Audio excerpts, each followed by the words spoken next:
Good morning, beautiful day here today. We've had a lot of rain overnight, which was really welcome, and we had a severe frost the other night, really severe frost. Lost 2/3 of the potted on tomatoes that were in the tunnel. Thankfully we still have another 100 and odd potted on and some more in the propagator. Always back up your backup. It shook me a little bit yesterday, the fact that they were in the tunnels and to just have such decimation, and it just goes to show that these small little tunnels are not great, and maybe we should have forgot about some of the renovation inside and got the commercial tunnel up. But it really is hard to know what's right to do at the moment. We've got the sort of two areas that we're trying to work on, obviously renovating inside, and also trying to establish the kitchen garden. But we're now closed for lockdown again, so we'll be able to open okay for this summer for the B&B, whereas we do have quite a bit of interest for the market garden. So we're on major catch up in both areas at the moment. I would rather open up when you hear the bell? That is the bell just outside the kitchen door, and that is how we tell each other that meals are ready when we're working outside. So I'm going to pause this video and then I'm going to have my breakfast, which is crepe, gluten-free crepe with fresh raspberries and strawberries, not from the garden yet. And then I'll come back and just show you a couple of little things that have changed in the last week. Hey, we're back. Sun's shining even better, which is fantastic. Had a beautiful breakfast by Julian, and Poppy has come to join me, so we're going to show you a little bit of the garden, so just hang on. Hey Pops. Still in her pyjamas, so she insisted on coming. So just want to show you a little, there's not a huge amount of progress, but we've started tidying things up a bit over the course of the last week. So what we had was quite a bit at the back there, some overwintering vegetables. So it's really time now to clear some of the things that are not going to really give us that much crop. So for instance, we had kale in the middle, that's now cleared, and we've got beets, and I'll just show you. So we've got beets here, and what we're doing at the moment is we're sort of interplanting each bed as much as possible, and I explained a little bit about this last time, in that as soon as something comes free we'll put something else in, beetroot, lettuce, spinach, celery, chard, blah blah blah. But what I wanted to show you this morning was this little bit over here. So what we've started to do is in the kitchen garden, because this is the space that really I'm going to be spending the huge majority of my time, is I want to make it a beautiful space, as well as, I mean, it is beautiful now, it just have its nice aesthetics, and the bird song is amazing.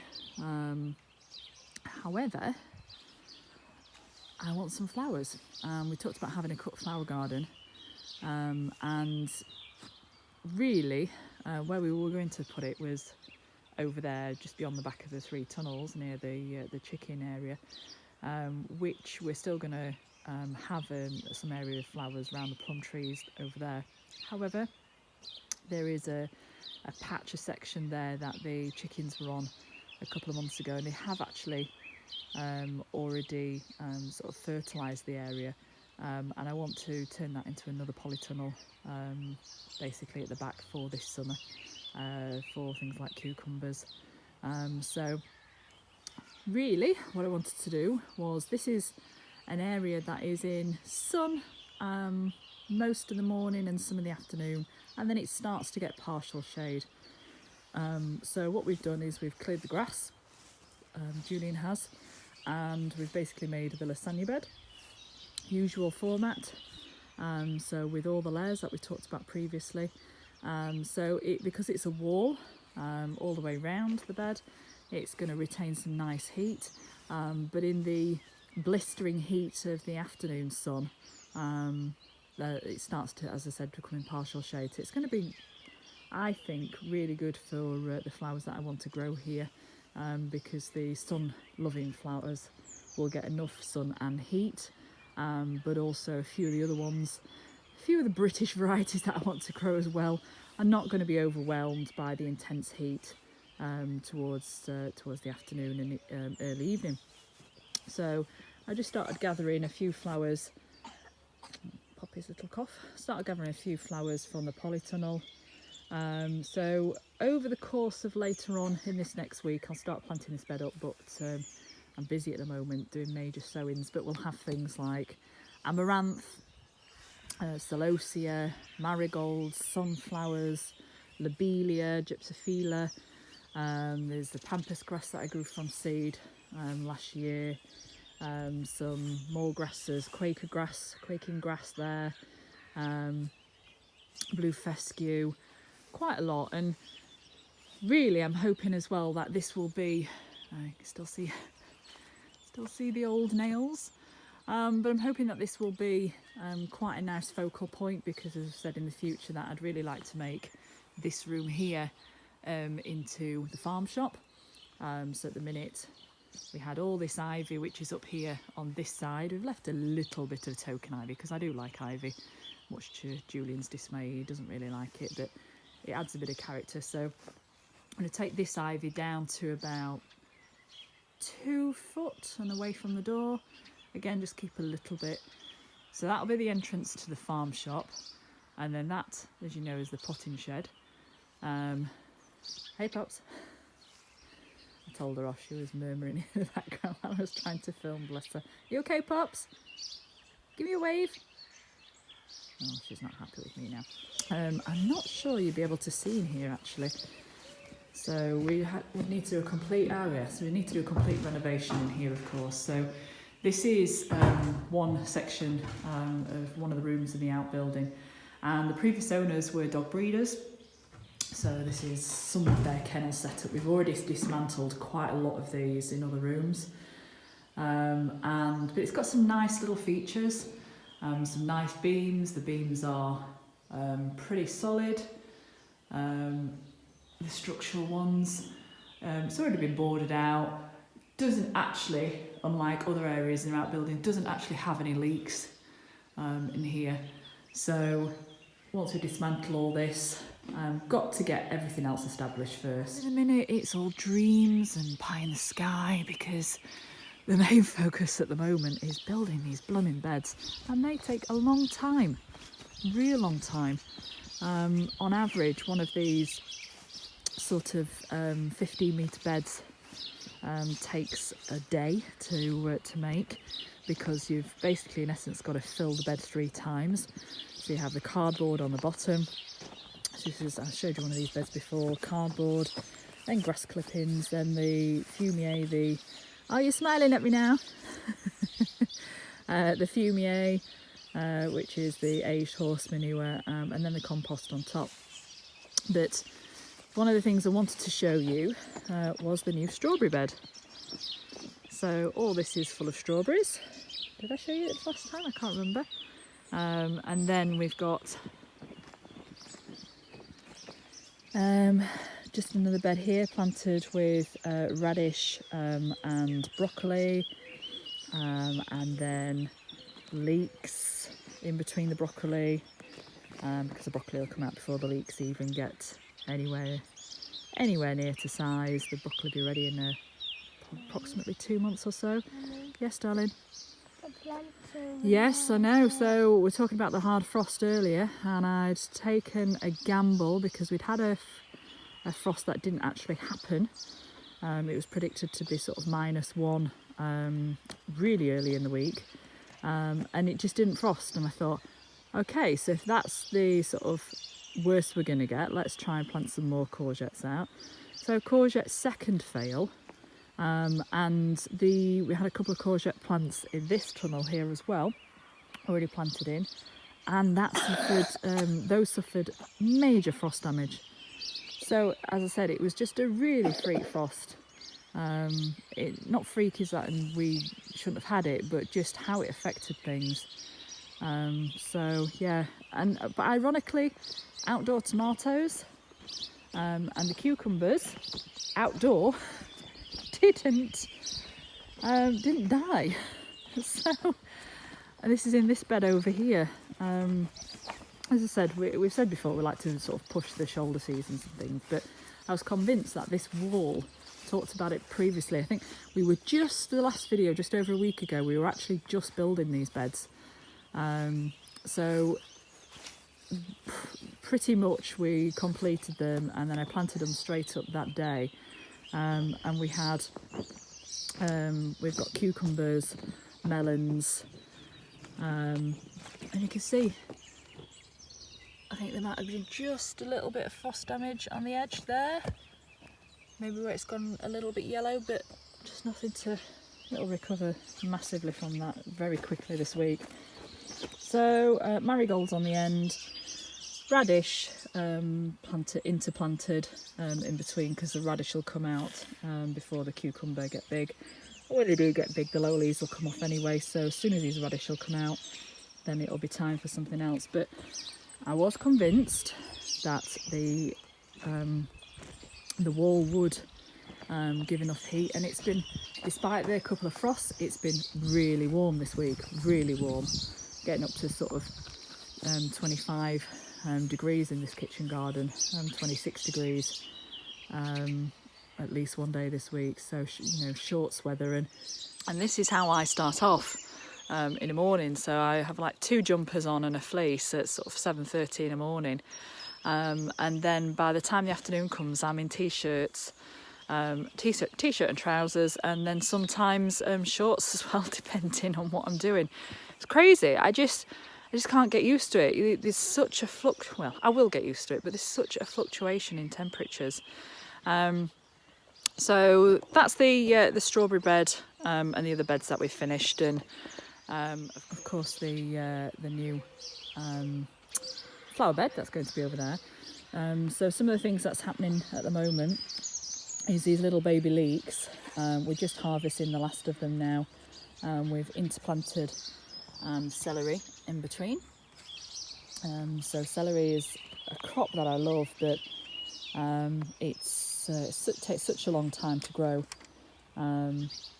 So we'll probably interplant something else in between when these leeks come out. And again, it'll probably be radish. Radish is a really great interplanting crop because it can take literally 21 to 30 days and then 1 to 2 weeks harvest.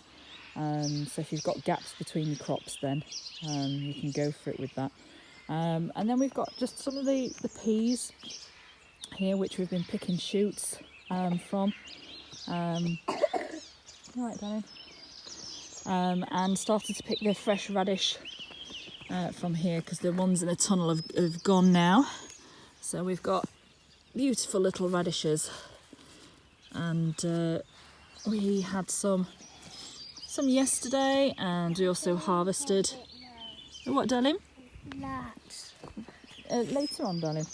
So we harvested some yesterday as well for a customer. So let's have a look. Still got a little bit of flea beetle damage on, but all in all, a good radish. You see those little pricks there? They're just from flea beetle. Nothing wrong with it. Very good to eat.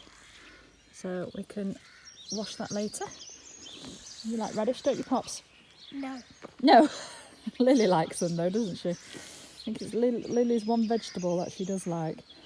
So we've got lots of lettuce starts coming out, and then what we'll do with these is, we started yesterday just taking some of these outer leaves off, and these are not lettuce for heads.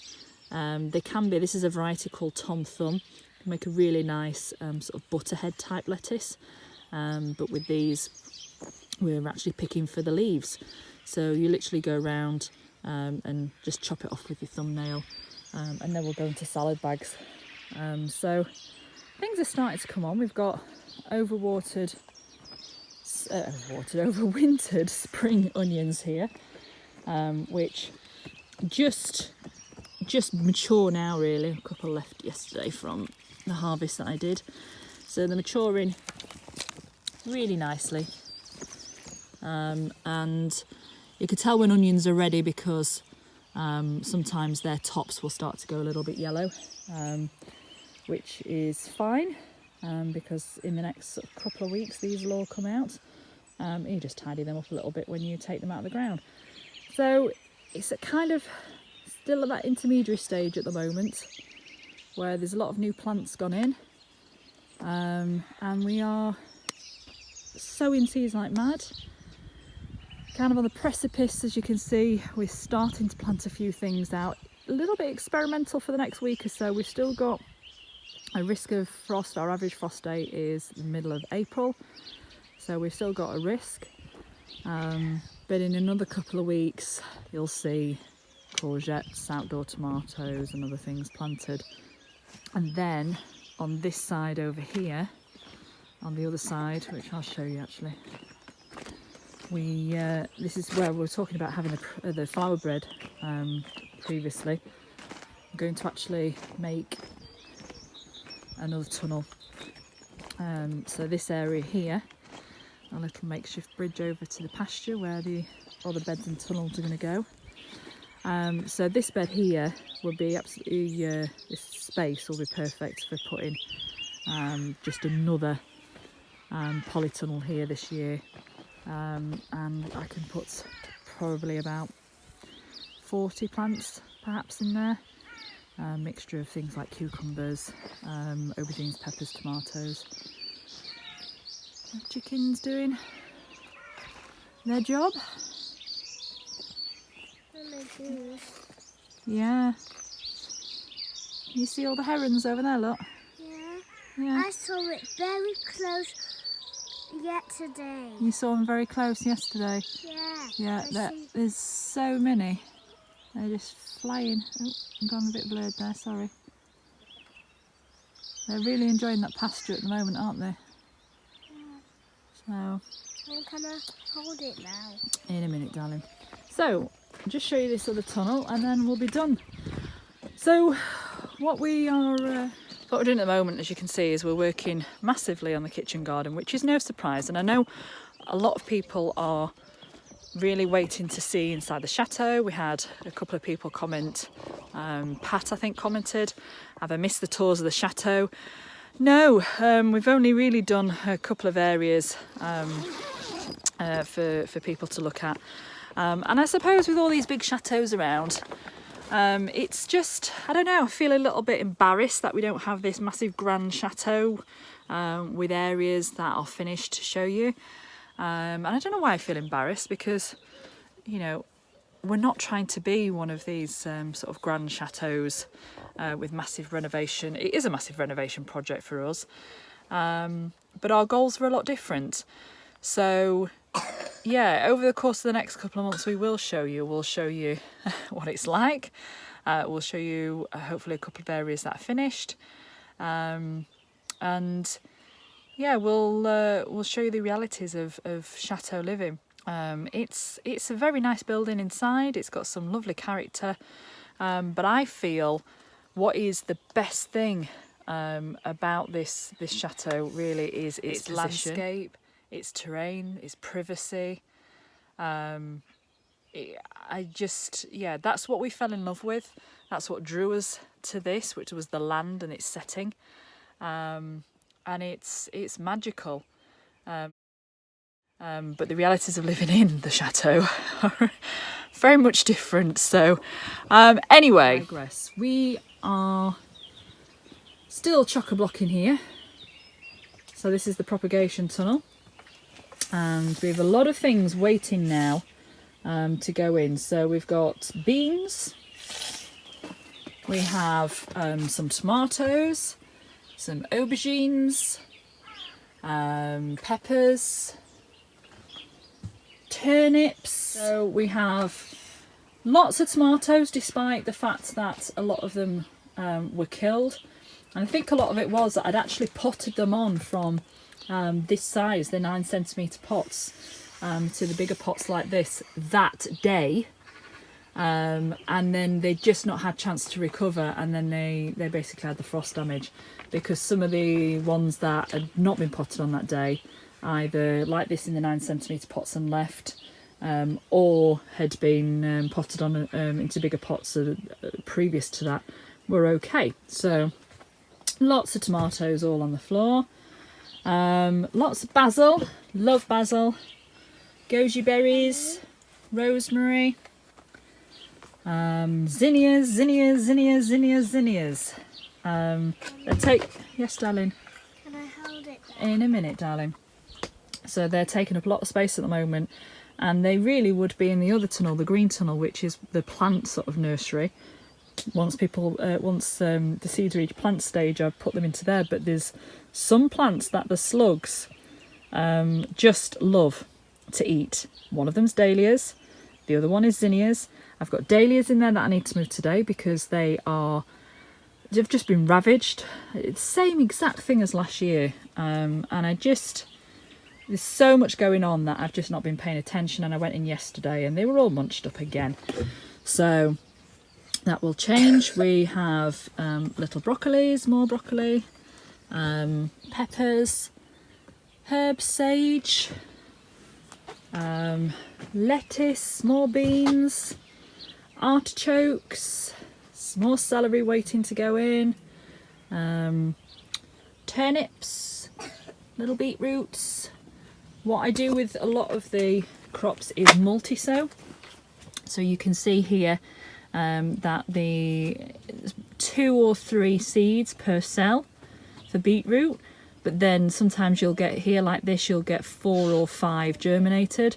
So you just pinch out and leave it to 2 or 3, and then plant them out like that. Radish, more radish. Mum, Yes, darling. there's a chicken there. There's a chicken out. Is it the white one again? Yeah. Lots more basil, Genovese, dark opal, and red rhubarb, which look very much the same. Shallots, more beans, cabbages, I think, in here. Yeah, some cabbages, pak choy, more beetroot, marigolds and coriander, chard. So much. Oh, is that Dad going? Yeah, that's Dad going to pick up the strimmer. Lots more basil, more courgettes to replace the ones that have died. Fortunately, we have some mature plants as well, like this, ready to go in again. Just shows you the power and the security of succession sowing. More courgettes, more peppers, lots more herbs. I tend to, for space saving, start a lot of the herbs and other things, even tomatoes, in little punnets like this. So you can see just in that one little space we've got 3 different varieties growing: cumin, parsley and French parsley. And then the same here for bergamot, sage, even primrose. And then what you do, it's a little bit more work, is you would then prick them out into seed trays. A little bit like the lettuce here. So we've got a tray that had several varieties, and I did some pricking out yesterday. So you'd literally just take one of these seedlings and then prick that out into a lettuce, into a cell. And then what you end up having is basically 100% of all the cells filled. Then we have more peppers, more watermelons, more aubergines ready to prick out and put into pots. More cucumbers, sweet corn in there as well. And even the first of the winter squash has been planted in there as well, sown in there. So a lot going on. Oh, morning. Happy morning. Happy morning. Still in your pyjamas, I see. Yeah. We need to brush that hair today as well. Right, come on then. Be patient with us. We will show you the chateau. But at the moment, we're just really... Oh, get the chicken off the bed. She's over there on the flower bed. Go and scare her off the flower bed. Mind you, she might put some manure in. There's nothing planted yet. She should be okay. That's it for this week. Hope you found some value. I'll try and edit it down so it's not as long. I know Holly's there, I know. Yeah, we'll see you again next week. And if you're not following us, please follow us in all the places. Facebook's, Instagram. If you do like and can be patient with us, please hit subscribe for YouTube. It'll help us determine whether we... sorry, I'm just inundated with children here. It'll help us determine if this is worthwhile doing. It's worthwhile to us because it's documenting our journey, but we just want people to get value. I'll finish with the children. Not Holly. Say goodbye, girls. Bye. And now Lily wants to hold the camera, so she's not happy with me either. Have a good weekend, everybody, if you're watching this on the weekend. If not, have a good week. See you soon.